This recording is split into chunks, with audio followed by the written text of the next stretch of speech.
రైతులకు ఇచ్చిన హామీలన్నీ కూడా నెరవేర్చాలని చెప్పి అందులో భాగంగానే ప్రభుత్వం మెడలు వంచడానికనే ఈ రోజు షాబాద్ మండల కేంద్రంలో పెద్ద ఎత్తున రైతు నిరసన దీక్ష చేపట్టడం జరిగింది.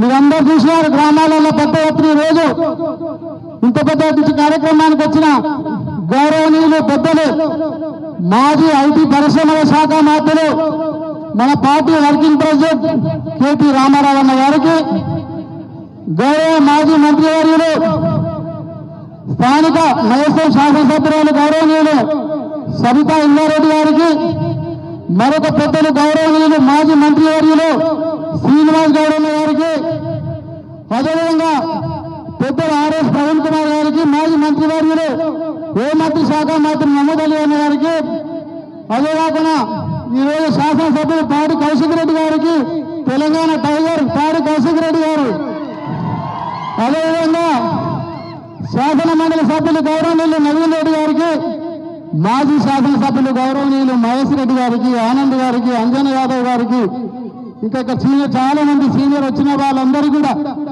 బీఆర్ఎస్ పార్టీ కుటుంబ సభ్యులకు, చేవెళ్ల నియోజకవర్గంతో పాటు కొడంగల్ నియోజకవర్గంతో అంత పెద్ద ఎత్తున వచ్చిన రైతులకు, అక్క చెల్లెలకు, అన్నదమ్ములకు, పత్రికా సోదరులకు, మీడియా మిత్రులకు అందరూ కూడా పేరు పేరున ఉదయపూర్వక నమస్కారాలు ధన్యవాదాలు తెలియజేసుకుంటున్నాం.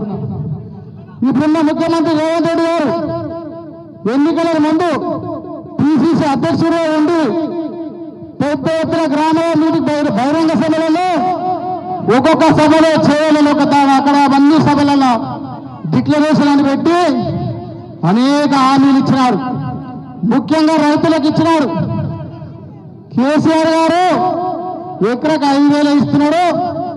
మన ప్రభుత్వం వస్తున్నది, ఇక డిసెంబర్కి వెళ్ళి మన ప్రభుత్వమే మీరందరికీ ఎకరకు 7,500 2 పంటలకు 15,000 రూపాయలు ఇస్తామని చెప్పింది ముఖ్యమంత్రి. అదే కాకుండా ఈరోజు రుణమాఫీ ప్రతి ఒక్క రైతులందరూ బ్యాంకులలో పోయి రుణాలు తెచ్చుకోండి 2 లక్షల రూపాయలు. మన ప్రభుత్వం వస్తున్నది. సోనియా గాంధీ జన్మదినం డిసెంబర్ 9 తారీఖు నాడే మొత్తం రైతు రుణాలు మాఫీ చేస్తామని చెప్పినాడు. ఒక్కటన్నా హామీ అమలు చేసిండా ముఖ్యమంత్రి? రుణమాఫీ జరగలే. ఎగ్జాంపుల్ సొంత నియోజకవర్గం కొడంగల్ తీసుకుంటే ఒక కోజీ మండలం ఉమ్మడి మండలానికి సంబంధించిన లెక్కలు గతంలో రామన్నకి ఇస్తే కేటీఆర్ ఒక భవన్లో చెప్పినాడు. ఆ ఒక్క కోజీ మండలంలో 20,235 మంది రైతులు రుణమాఫీ తీసుకున్నారు.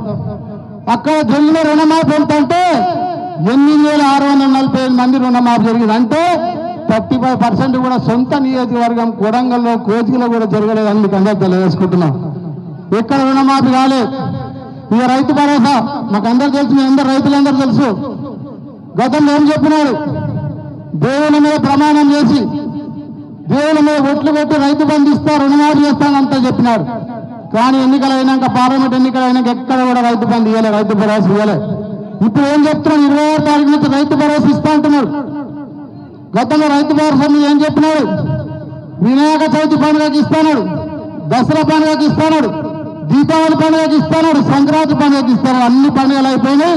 ఇప్పుడు 26 తారీఖు డిసెంబర్ 26 తారీఖు జనవరి 26 నాడు ఇస్తా అని చెప్తున్నాడు. ఎవరు రైతులు కూడా, ప్రజలు కానీ రైతులు కానీ రేవంత్ రెడ్డి నమ్మే పరిస్థితిలో లేరు. ఎందుకంటే రుణమాఫీ చేయలేదు, రైతు బంధు రాదు. ఈ రోజు మా అక్క చెల్లెలందరూ 2,500 పింఛన్ ఇస్తాడు. ఒక్క అక్క చెల్లెలు కూడా 2,500 పింఛన్ రాలేదు. అవ్వతాతలకు 2,000 4,000 ఇస్తున్నాడు. వికలాంగులకు 6,000 ఇస్తున్నాడు. విద్యార్థులకు స్కూటీలు ఇస్తున్నాడు. చెప్పుకుంటే పోతే చాలా కార్యక్రమాలు ఉన్నాయి. ఇంత పెద్ద ఎత్తున హామీలు ఇచ్చి మాయ మాటలు చెప్పి గాలి మాటలు చెప్పి అధికారంలోకి వచ్చిన తర్వాత అన్ని గాజులు వదిలేసినారు తప్ప ఎక్కడ హామీ చేయలేదు. కాబట్టి దానికి నిరసనగా ప్రభుత్వం మెడలు వంచి రైతులకు ఇస్తున్న 15,000 రైతు భరోసా ఇవ్వాలి, అందరూ రైతు 2 లక్షల రుణమాఫీ చేయాలి, ఈ రోజు చెప్పిన అమలు చేయాలని చెప్పి ఈ రోజు రైతు దీక్ష చేపట్టినాం. ఈ దీక్ష సందర్భంగా ఇప్పటికైనా రేవంత్ రెడ్డి కళ్ళు తెలిసి ప్రజలకు ఇచ్చిన హామీలు నెరవేరాలి. అక్రమంగా ముఖ్యమంత్రి ఒకటే పని చేస్తామని గెలిచినప్పటి నుంచి మన కేసీఆర్ గారు చేసిన అభివృద్ధి కార్యక్రమాలు, మన హైదరాబాద్ లో కేటీఆర్ గారు చేసిన ఫ్లైఓవర్లు, అవన్నీ కలర్ లేచి ప్రారంభోత్సవాలు చేస్తుంది తప్ప ఒక్కటి కూడా కొత్తది కథలే. కేసీఆర్ గారు చేసినవే ప్రారంభించుకుంటే మొత్తం నేనే చేసిన అని చెప్తా ఉన్నాను. ఉద్యోగాలు కూడా 44,000 ఉద్యోగాలు కేసీఆర్ గారు ముఖ్యమంత్రి గతంలో ఉన్నప్పుడే నోటిఫికేషన్ ఇచ్చినాడు, ఉద్యోగాలు చేస్తే వాళ్ళందరికీ సర్టిఫికెట్ మంచి ఫోటోలు దిగుతారు. వీళ్ళు ఉద్యోగాలు ఒక డిఎస్సి ఉద్యోగం తప్ప ఏది కూడా ఈ ప్రభుత్వం ఇవ్వలేదు. అదేవిధంగా ఈరోజు అక్రమ కేసులు పెట్టి మీరందరూ చూస్తున్నారు. ప్రజలను రైతుల దృష్టి మరల్చడానికే ఈరోజు లగచర్ల మీద మీరు మొన్న చూసినారు. రైతుల మీద అక్రమ కేసులు పెట్టి జైలు పంపించినారు. నన్ను అక్రమ కేసు పెట్టి 36 రోజులు జైల్లో పెట్టినారు. పైశాచిక ఆనందం దగ్గర తప్ప ఎక్కడ ఏం చేసిన పరిస్థితి లేదు. సొంత రైతు కొడంగల్ నియోజకవర్గంలో ఆయనకు ఓటేసి గెలిపించిన, ఆయన ఓటేస్తే ముఖ్యమంత్రి అయిన ఆ రైతులను తీసుకుపోయి బేడీలేసి జైల్లో పెట్టిన ఘనత ఈ రేవంత్ రెడ్డికి దక్కిందని చెప్పి అందరూ తెలియజేసుకుంటున్నాను. ఒకటొకటి టీవీ సీరియల్ లేక ఒక్కొక్కటి ప్రజలను చూపించి మభ్య పెడుతున్నాడు.